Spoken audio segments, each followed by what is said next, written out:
And joining me now on the show is retired Australian Federal Police Detective Harry Hatzikalimnios. Harry, welcome to the show. Uh, Thank you, Jason. Thanks for having me on. Look, I really appreciate your time, and we've been in touch a number of times over some period of time now. But this is a story that just won't go away. It's the William Tyrrell case, and I wanted to ask you specifically, and I'm going to draw from the article right now. I'm going to read a couple of paragraphs here. The problems that beset the William Tyrrell case from the moment the 3-year-old vanished go directly to the heart of Australia's flawed foster parent system. On one side, you have his foster parents, a wealthy, well-educated couple who live in a $4 million home on Sydney's exclusive North Shore. And on the other side are his biological parents, who fell under suspicion from police because of their problems, which saw them lose custody of the little boy in the first place: substance abuse and issues with law and order.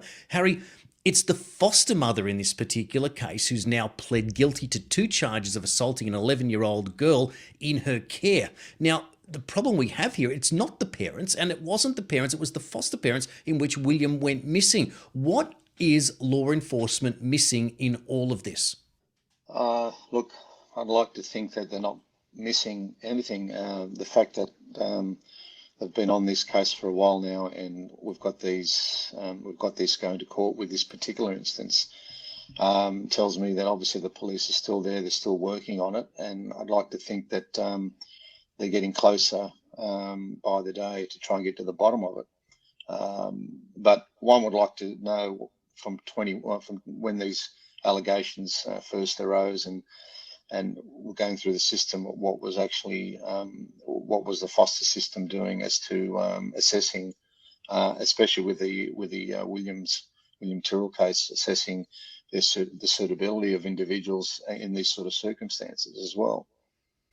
It's quite frustrating because on the surface, when you've got a little boy that's been taken away from his, drug abusing parents and then put into a wealthy North Shore home worth millions of dollars to foster parents well educated in their 50s, it all on the surface looks correct. But now when you have one of these privileged people in court pleading guilty to assaulting an 11-year-old girl, you have an entirely different set of problems that are on, not just on the surface, but it gets much deeper. Where do we go from here from a police perspective in terms of, perhaps it's one thing to then investigate and find what happened to this little boy, and then of course you've got the social side of it. What do people do in terms of foster care and community service and government workers here? How can anyone trust this system anymore?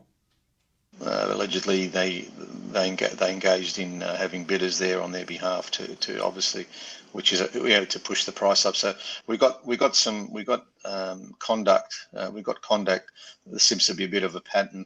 Now, the other problem we've got is, I think we've got the LGBT being pushed, the transitioning agenda called self-affirmation in schools without parents knowing. So we, at all layers in society at the moment, we've got what to me looks like the child abuse and grooming, and not enough checks and balances to make sure that the system is working the way it should be, and that's the issue we face.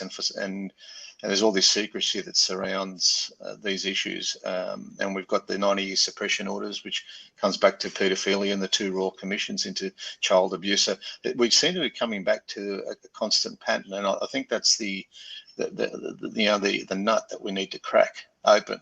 Because I think if we go back there and revisit that and have a proper independent inquiry into the suppression orders and what's really going on, because these allegations are at the highest levels of government and the judiciary and the constabulary and in all levels of society, and its docs and everything. So if you put that together and then come out the other end, the hypothesis is that we've got a real problem and we know what it is, but there doesn't seem to be anything being done about it. It's just at the periphery. We even had the AFP.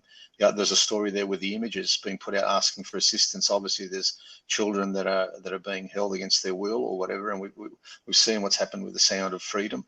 This is common thing now. It's coming out, and that seems to be the main issue. And if we can get to the bottom of that, and we've got the NACC that should be looking into this as well, if they're not already, then maybe we can make some progress, because we're at the tipping point here. Like, we just see that society's headed a certain way, and it's all to do with children and the failure to protect our children, child abuse and pedophilia and grooming.